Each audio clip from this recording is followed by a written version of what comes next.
Donne-nous aujourd'hui notre pain quotidien. Alléluia. Cet épisode-là, qui est la phase 5 de la prière du Notre Père, est la partie au moment où c'est le moment de la prière où vous exposez à Dieu votre besoin. Donne-nous le pain quotidien. Donne-nous le pain dont on a besoin. Amen. L'enseignement là-dessus, moi-même je l'aime beaucoup. Alléluia. Donne-nous le pain quotidien. C'est pas simplement à manger.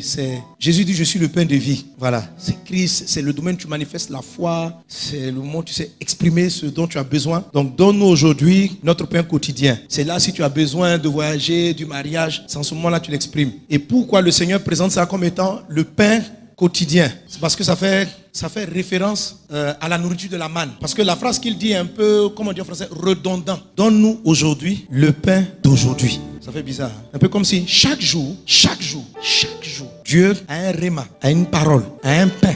C'est ça le pain quotidien.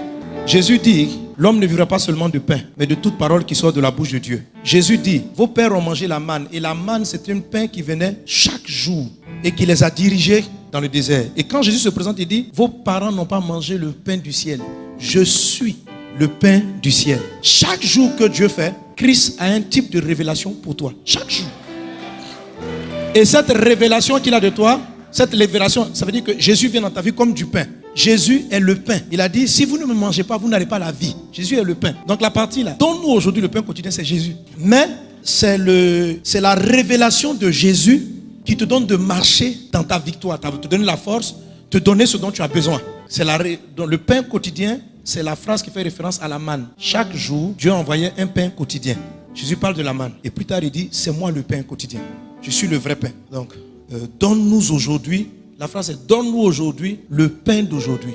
Chaque jour que Dieu fait, par rapport à tes défis, Christ se révèle à toi d'une certaine manière. C'est la parole dont tu as besoin aujourd'hui. Pour aujourd'hui. Donne-nous aujourd'hui le pain quotidien aussi fait référence à la façon dont il faut aborder les besoins. Alléluia. Par exemple, à Dieu ton besoin et non le moyen d'acquérir le besoin. Amen. Ne prie jamais pour demander à Dieu, donne-moi l'argent pour acheter une voiture. Celui qui prie, qui demande à Dieu, donne-moi l'argent pour acheter une voiture, est incrédule. Oui, c'est du doute. Parce qu'il pense que Dieu n'a pas les moyens de lui donner une voiture en dehors de l'argent. Donc, il est en train de dire à Dieu, Dieu, sur la terre, il n'y a qu'un seul chemin pour avoir le pain. Donc, les gens ne demandent pas à Dieu le pain, les gens demandent à Dieu l'argent pour avoir le pain. Ce qui fait que tant qu'ils n'ont pas vu l'argent, ils ont l'impression que Dieu ne va pas donner le pain. Or, il ne t'a jamais dit de demander l'argent du pain, il t'a dit de demander le pain. Amen. Ça m'a délivré. Ça m'a délivré, ça a changé ma vie. Alléluia. Donc, je ne demande pas à Dieu l'argent. Il ne faut pas demander à Dieu l'argent. Il faut demander à Dieu ce qu'on veut. L'argent est le grand ennemi de Dieu. L'argent. Jésus dit, vous ne pouvez pas servir Dieu et mammon. La plupart des croyants servent mammon, sans se rendre compte. C'est-à-dire que c'est mammon qui est la divinité de l'argent qui représente ce que nous pouvons demander ou pas. La plupart des personnes demandent à Dieu en fonction de ce que maman leur autorise. Oui, exactement. Si un chrétien a un salaire de $2000 ou bien de $1000, tout le monde lui interdit de faire une prière d'un besoin qui excède $2000. Vous me suivez?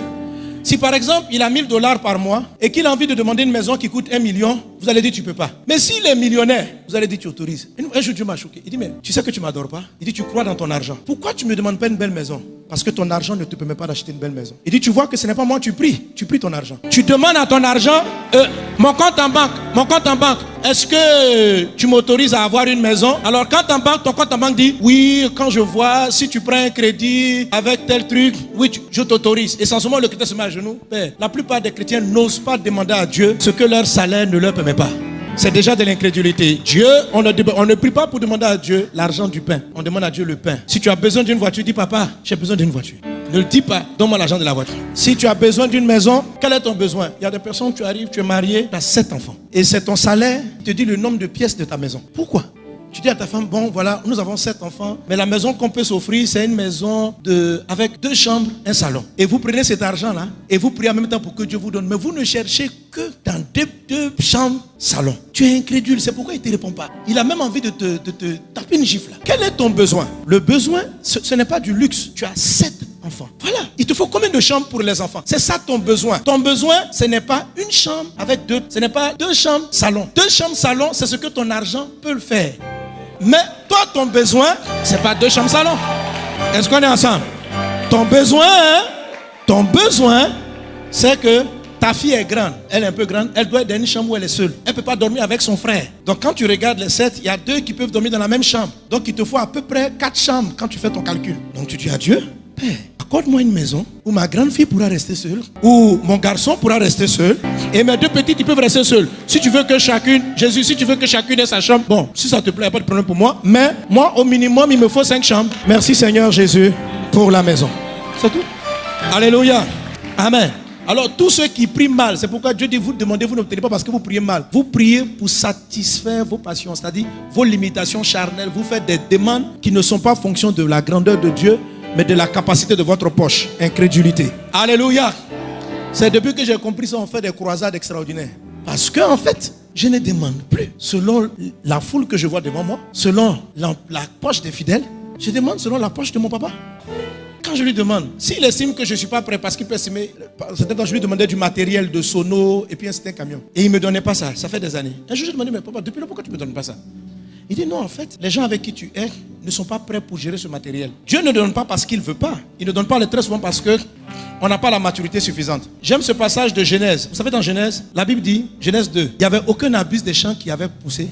Il est dit, parce que Dieu n'avait pas fait pleuvoir et parce qu'il n'y avait pas d'homme pour cultiver. Donc, il y a des choses que Dieu ne fait pas quand il ne trouve pas les hommes pour gérer ça. Vous pouvez demander simplement même un matériel. Dieu ne va pas vous donner parce qu'il n'y a pas quelqu'un qui a la maturité et l'expertise pour pouvoir gérer ça. Voilà. Il y a des maisons que Dieu ne peut pas te donner parce que s'il te donne, tu vas l'abîmer. C'est tout.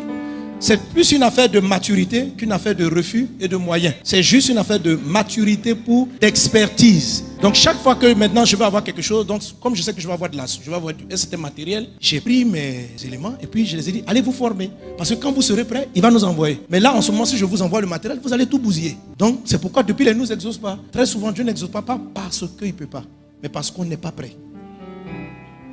Donc, pourquoi ton mariage peut tarder parce que tu es immature? Parce que s'il te donne un mari, maintenant tu vas le bousiller. Alléluia. Amen. Avec moi, donne-nous aujourd'hui notre pain quotidien. On va se rasseoir. Amen.